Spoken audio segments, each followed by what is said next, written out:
¿Qué tal? Soy Elías Ábalos, junto con Gabriela Ramírez. Tenemos el gusto de poder llevarles a ustedes la historia, la coreografía y un poco de lo que es esta danza tan linda que tenemos en Jujuy, que es el carnavalito.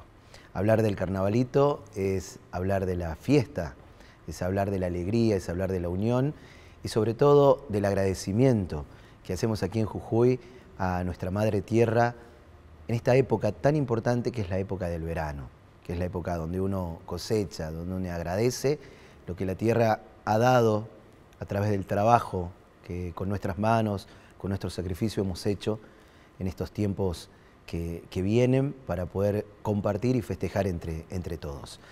El carnavalito es algo muy grato de compartir y es una de las danzas más tradicionales de la provincia de Jujuy. Una danza que no la podemos pensar solamente en pareja, la tenemos que pensar en comunidad. No la podemos bailar entre dos, la tenemos que bailar entre muchos, sin distinciones de edad, sin distinciones de localidad, de lugar, pero sí con ese sentido de autenticidad y con ese sentido de unión y de pertenencia. Como decía mi compañero, el carnavalito es una danza alegre, una danza de compartir, una danza colectiva que surge de las etapas prehispánicas, ¿sí? Y llega al norte de la provincia, luego desde la llegada de los españoles, y toma mayor influencia en la zona de Jujuy, donde coreográficamente el carnavalito tiene figuras simples en rondas. Llegó como una variación también a la provincia de Salta, donde se hacen más juegos entre las parejas. Ahí es donde surge la danza de la rueda, donde realizan otras variaciones de puentes, de serpentinas, de giros entre las parejas. En el norte de Jujuy no tanto llegó a eso, sino que nos quedamos con unas figuras simples, debido a que en las comparsas, en carnaval en el norte, no era la idea quedarse en el lugar, sino que se iban trasladando de comparsa en comparsa, bailando por las calles, acompañados desde la banda, con una banda por detrás, ¿sí? Entonces, se veía a toda la gente bailando por las calles del norte y tenían con una intención ir avanzando. Es por ello que nosotros vamos a mostrar las figuras simples, las rondas, unos puentes, todo con un sentido de avance, ¿sí? Tenemos que hablar también de lo que es la diferencia entre el huayno y el carnavalito, que muchas veces ha producido confusión. Coreográficamente, el huayno sí da la posibilidad de bailarlo en pareja solamente, ¿no? Es una variante muy importante y que marca ya una diferencia desde la coreografía con el carnavalito. No podemos imaginar un carnavalito de danza de pareja sola independiente. Es imposible. Sí o sí hay que imaginarlo como una danza de pareja en conjunto, ¿sí? Dentro de las clasificaciones de las danzas folclóricas. Desde el punto de vista musical, existe también una gran diferencia. El huayno, dentro de las tonalidades, siempre trabaja las tonalidades menores de las escalas pentatónicas, que son las escalas que se trabajan en la música andina. Recordemos de que las escalas que trabajamos nosotros desde lo andino tiene que ver con ese oído que no estaba acostumbrado a la escala quizás occidental. Entonces uno trabaja desde notas un poco más tristes, ¿no? de tonalidades todas generalmente menores, que a pesar de tenerlo también el carnavalito, tiene otra rítmica. Por eso, si hablamos de esas diferencias, son fundamentales también encarar en lo que tiene que ver con las letras de los huaynos y de los carnavalitos. Yo en un huayno generalmente hablo de la tristeza de haber perdido un ser querido, del amor que uno no puede llegar a conseguir, y siempre tiene como un dejo de melancolía. En cambio, en el carnavalito, la letra habla precisamente de la alegría, del compartir, de la serpentina, de la bandera blanca, de las hileras que en el norte le llamamos a las tiritas de colores que llevan las banderas. Entonces, es una diferencia fundamental al momento de poner en propuesta una danza tradicional, también fijarse cuál va a ser la música que vamos a utilizar. La instrumentación hoy por hoy es importante. ¿Por qué? Tenemos instrumentaciones que varían de distintas versiones. Por ejemplo, tomo un humahuaqueño, un ejemplo, ¿no?, del carnavalito, y puedo encontrar variantes que tienen batería, que tienen bajo, guitarras eléctricas, sintetizadores. Y yo voy a proponer una coreografía tradicional, es como que no va a ir de la mano. Entonces, una de las ideas también cuando uno pone en escena o manifiesta la propuesta de poner un carnavalito tradicional, tiene que ver con la instrumentación, a donde va sí o sí a existir un charango, donde sí vamos a tener un instrumento de viento, una zampoña, una quena, y donde va a jugar un papel importante un instrumento como el acordeón, que es un instrumento que marca el color de la quebrada y que ha sido adaptado a la música del norte argentino, ¿no?, sobre todo a la música de Jujuy.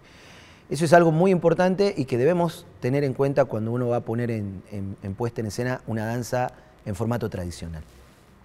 Pero el carnavalito, como lo decía acá y lo hacía notar mi compañera, es una danza que se va a manifestar en el pueblo, en la calle, que va a tener su recorrido por los distintos lugares de la quebrada y de la puna de Jujuy. Y que va a tener esa característica, digamos, de avance. Entonces, coreográficamente, no me puedo detener a armar una canasta, por ejemplo, ¿sí? Que quizás uno cuando agarra un libro dice, che, pero está la canasta, la contracanasta, está el puente con una figura que hace cada pareja. Cosas que uno cuando lo vive, cuando vivencia el propio carnaval, no existe. Entonces, ¿por qué no existe? Porque el bastonero, que lleva la bandera, tiene que ir avanzando, porque la comparsa va de invitación en invitación. Hoy estamos, invita a Elías, invita a la comparsa, viene, se bajan los, no sé, 15 cajones de cerveza que uno invita, los tachos de mistela, de aloja que prepara, y de ahí se tiene que ir a otro lado, y se tiene que ir bailando. Entonces, es constantemente esa coreografía de avance, ¿no?, de cruce, de poder compartir entre las parejas que van intercalando y trenzando esas coreografías. Entonces, a eso siempre hago hincapié en ese tema. Las coreografías siempre son de avance, siempre son de un recorrido que uno va buscando llegar hacia la otra invitación. Pero el carnavalito, por ahí yo me pongo a pensar y nace también de ese carnaval, ¿no?, de antaño, de ese carnaval a caballo que se vivía sobre todo en la quebrada y en la puna. Ese carnaval que uno llegaba y quizás no tenía el charango, la quena, el acordeón, el bombo, pero tenía la caja. Y la caja te obligaba sí o sí también a la ronda. Y cuando llegaba el erquencho con la caja, ¿a qué te obligaba? A la serpentina. Y va marcando esas figuras que son propias de la alegría que uno comparte en el verano. Algo que por ahí me olvidé de nombrar, la relación que tenemos por ahí entre el huayno y el carnavalito, es que el huayno también es de la época de verano. El carnavalito es también de la época de verano. Nosotros en Jujuy nos manejamos mucho con un calendario agrícola. ¿Qué quiere decir? Respetamos mucho el tema de las épocas secas y de las épocas húmedas. Las épocas secas, cuando entramos ya en la Pascua, donde entran también algunos instrumentos que son característicos, como la corneta o el erque, y las épocas húmedas que son propias del fin de año, ¿no?, propias del verano y de estas épocas del carnaval.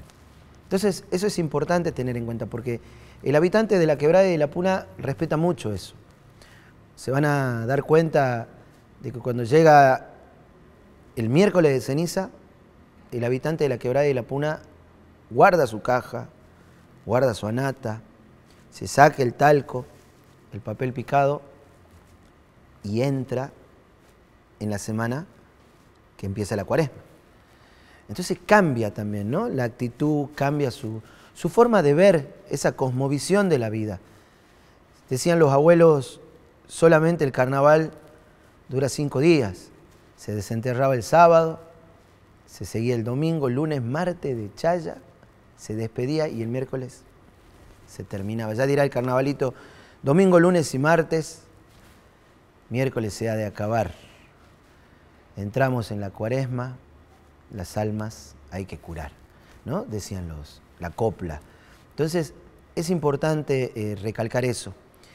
Y es importante entonces entender que el carnavalito va a seguir siendo la manifestación de la alegría y de la unión, de la comunión, del compartir, a pesar de los tiempos que hoy vivimos de esta pandemia, del seguir entendiendo de que la vida se hace en comunidad, ¿sí? Y la Quebrada y la Puna, sobre todo, y Jujuy, trabaja mucho eso, ¿no? Hay que arreglar el techo, hay que techar algo, vamos a hacer una minga ahí, para toda la comunidad y ayuda. O en estas épocas también se hace mucho las señaladas, a donde se baila también el carnavalito, ¿no? A donde se festeja. Estas danzas tienen mucho que ver con lo precolombino, como le decía la compañera acá, la profe Gaby, con el tema de las danzas circulares. Toda danza nace de esa circularidad, de esa fuerza, de ese poder unir las energías en el mismo centro. Y nosotros acá vamos a presentar entonces figuras que tienen que ver con esa unión, el del tomarse de las manos, el de entrecruzar los brazos para estar con las parejas, el de hacer las serpentinas, los puentes, siempre con ese sentido de ir avanzando, ¿sí? Esa va a ser nuestra propuesta, eso es lo que creemos que sigue vigente y que viene de esa transmisión oral que vamos viviendo y que no queremos que se pierda porque lo hemos vivido desde chicos, ¿sí? Lo hemos compartido desde chicos y es la característica que tiene Jujuy.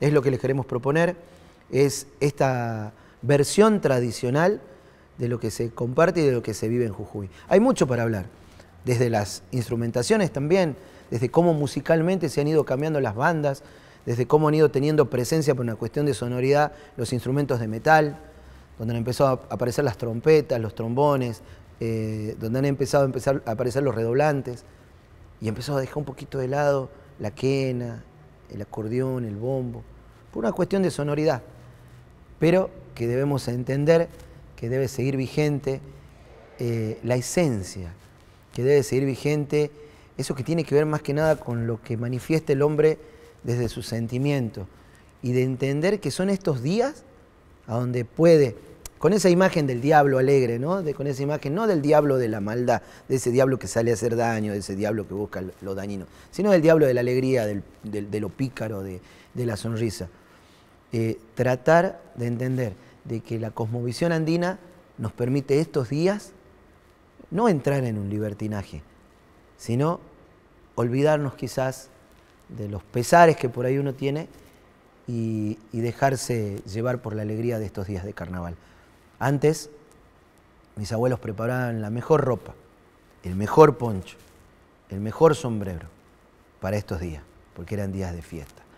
Ojalá que sigamos manteniendo estos días de fiesta en los corazones de todos los que hacemos folclore, de todos los que enseñamos nuestras danzas, y que podamos cada vez transmitir la esencia, que no se pierda la esencia. Uno puede hacer variantes, no está mal, está permitido, pero siempre la raíz tiene que estar presente. No nos olvidemos de dónde surge, cómo surge y qué quiere manifestar nuestro carnavalito. Así chiquitito, como lo dice el nombre, tiene mucho, mucho que dar desde su coreografía, desde su música y sobre todo desde su mensaje para toda la comunidad. Bueno, empezamos entonces a describir un poco lo que es la tradicional vestimenta, ¿no? El tradicional vestuario del carnavalito. Vamos a empezar con los varones. Hay mucho, la verdad que por ahí se van a encontrar con distintas versiones, hay distintas versiones bibliográficas también de lo que uno puede encontrar sobre lo que son los vestuarios que se usan para bailar el carnavalito, sobre todo en realidad vestimenta colla, no solamente del carnavalito, sino hablando en general de las danzas collas, que nos pueden llegar a decir los libros. Y acá hay mucho para hablar y mucho quizás para marcar. El varón va a empezar teniendo un sombrero que la mayoría lo tiene como un sombrero ovejuno, ¿sí? de fieltro de lana de oveja, que muchas veces se lo ha asociado, digamos, netamente a la danza colla. El pañuelo del cuello no lleva solamente una función de adorno, sino que en la puna jujeña es fundamental para las inclemencias climáticas. ¿Por qué? Porque el habitante de la puna, al usar su sombrero por los rayos y por el fuerte calor, utiliza muchas veces el pañuelo también para protegerse de los grandes vientos, de los fuertes vientos y del frío. Entonces, saca su pañuelo, encorva junto con el sombrero y cierra sus orejas y cubre su rostro por el frío y por el viento. Por eso es importante, para el calor muchas veces también, de cubrir su cabeza, su espalda, acá su cervical. Entonces la presencia de ese pañuelo es fundamental. Si seguimos describiendo la vestimenta del masculino, nos vamos a encontrar con el poncho. Y acá sí vamos a remarcar que el poncho debe ser un poncho largo, ¿sí?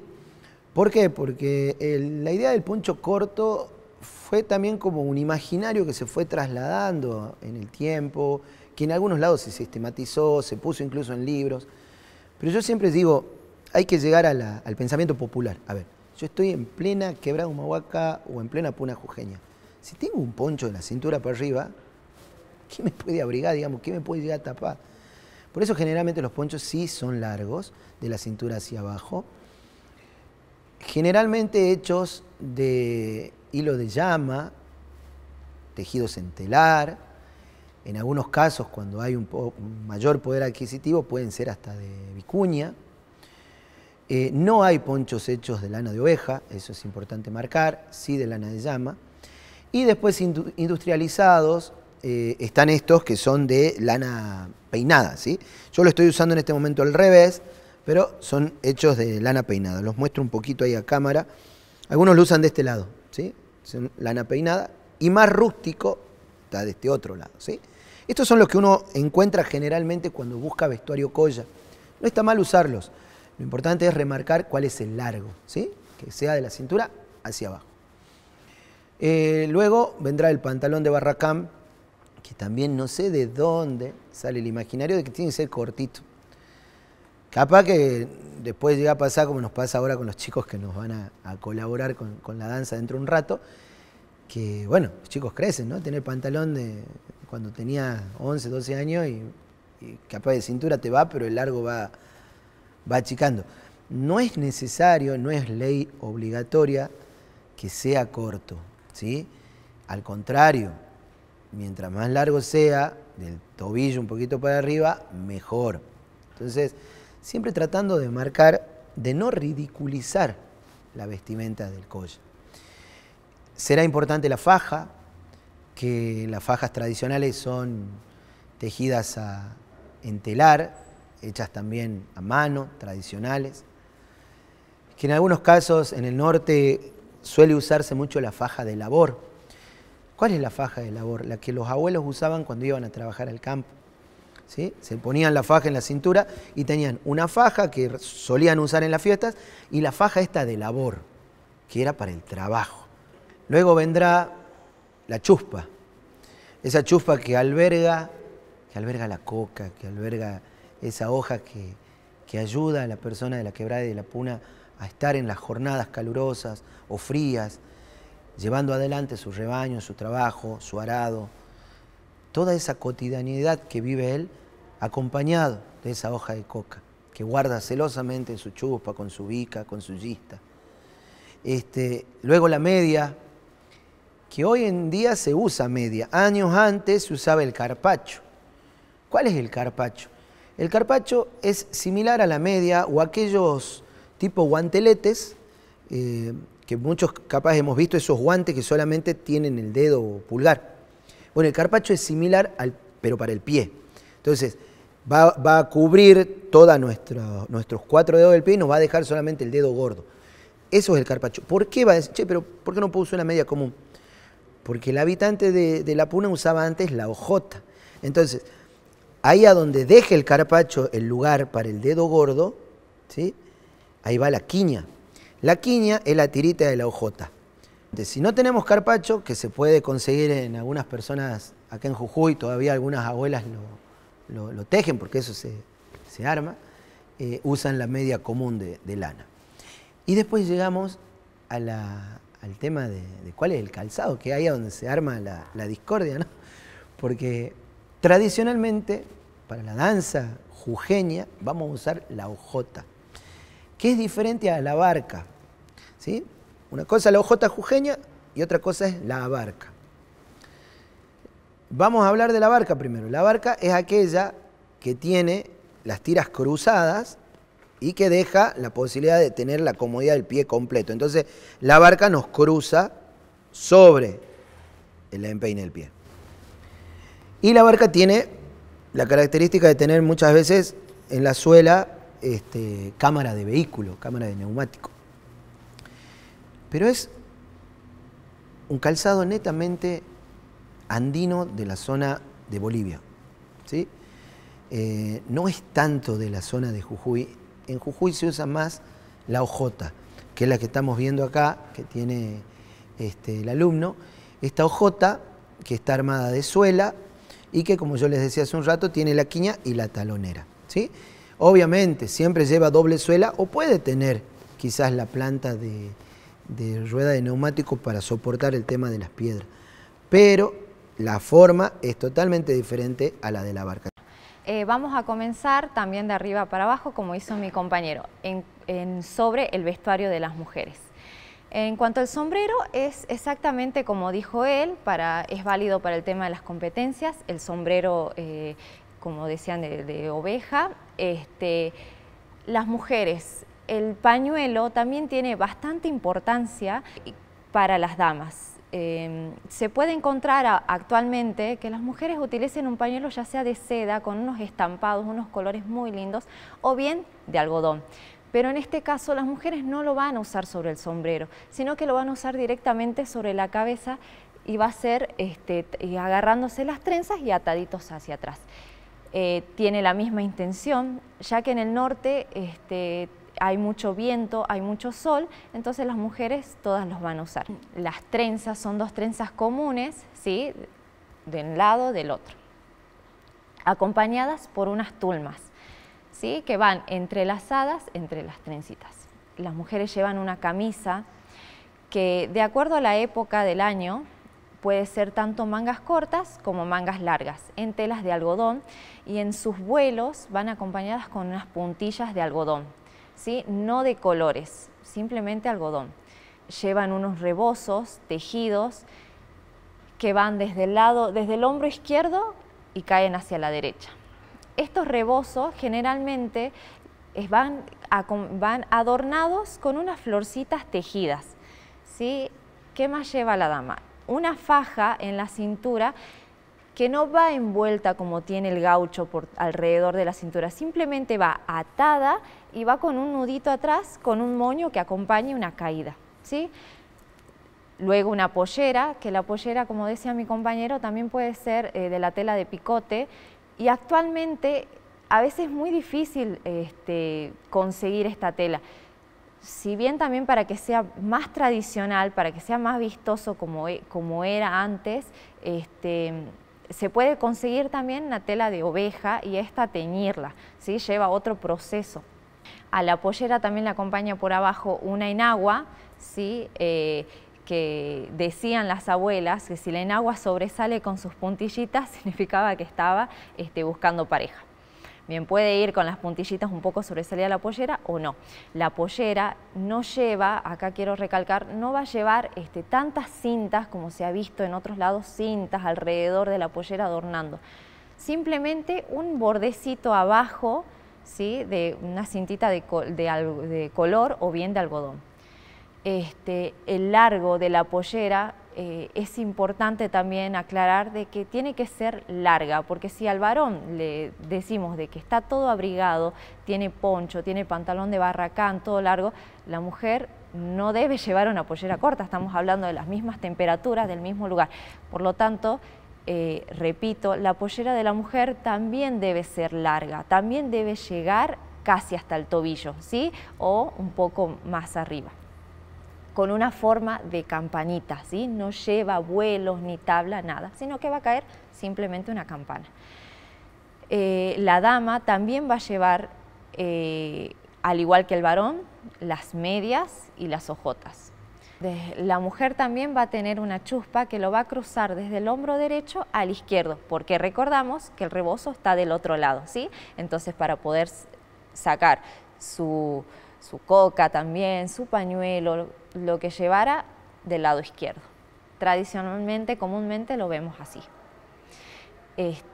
todo tejido, repito, con tela de picote. Los colores, importante recalcar que no son colores flúor, ¿sí? Tradicionalmente decimos de que todas las personas hacían sus ropas desde el telar y obtenían los colores brillantes, ¿sí? Los colores que tiene tradicionalmente la ropa, tiñéndolas con las flores, con flores desde su localidad. Bueno, vamos a marcar el carnavalito, que en este caso vamos a utilizar 5 parejas, pueden ser más. Empezamos con los tiempos del paso, ¿sí? El paso del carnavalito va a comenzar con el pie derecho, su golpe, su tiempo va a ser marcado con el pie derecho, ¿sí? Al tiempo de la música. Marcamos y 1, 2, 1, 2, 1, bien. La primera figura que vamos a realizar generalmente es una ronda, ¿sí? Van tanto varones y mujeres tomados con parejas. Salimos al hacer la ronda, va. Ronda.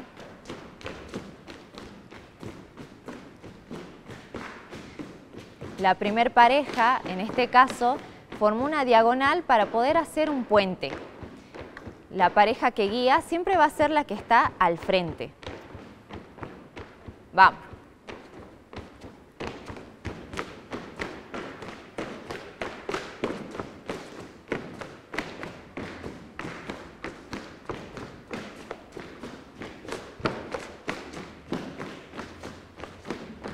Bien. Al llegar los compañeros al final, la pareja del frente vuelve a salir a armar una ronda. En estos casos, la ronda, acá los chicos al estar en el escenario se van a quedar en su lugar. Volvemos a repetir, cuando se trata del carnaval, cuando se trata en las comparsas, en este caso no hacen ronda ahí en el lugar, sino que van avanzando, ¿sí? Por cuestiones de espacio lo hacemos así acá. Siguiente figura, ahora se van a separar en alas. El varón suelta a la compañera. Importante resaltar que se sueltan cuando llegan recién al frente. Arman lo que son las calles acompañadas de palmas. Bien, esta figura que están mostrando los chicos es también, si pueden ver, es tradicional para que avance. Simplemente se cruza el varón y la mujer, sin tomarse.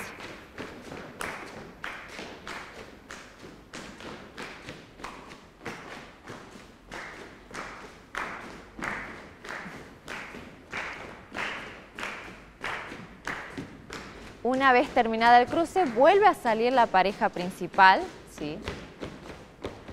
Y vuelven a manifestar otra ronda. Vuelvo a repetir con el sentido siempre de avanzar la figura.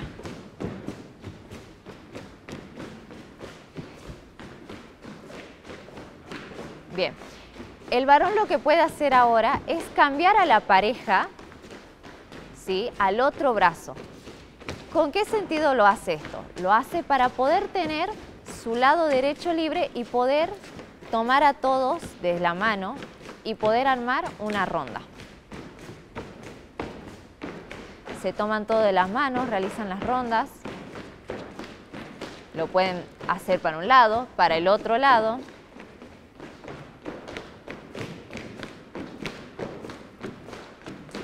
Y una vez terminada, se va a soltar, bien, la pareja principal, la del frente, y va a armar un caracol.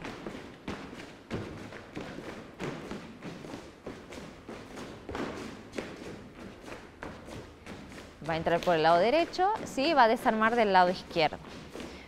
Una vez terminado el caracol, vuelve a tomar a su compañera.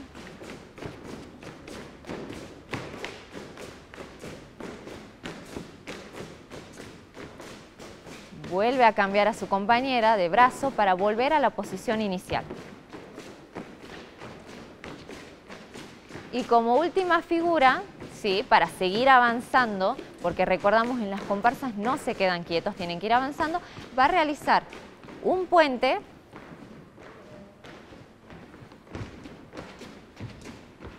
que en este caso va en sentido contrario al que realizaron la vez pasada.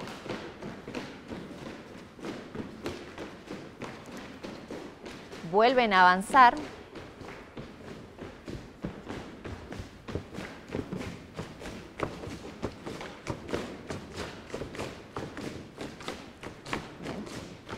Y para cerrar la figura y seguir, ¿sí?, van a hacer unas alas,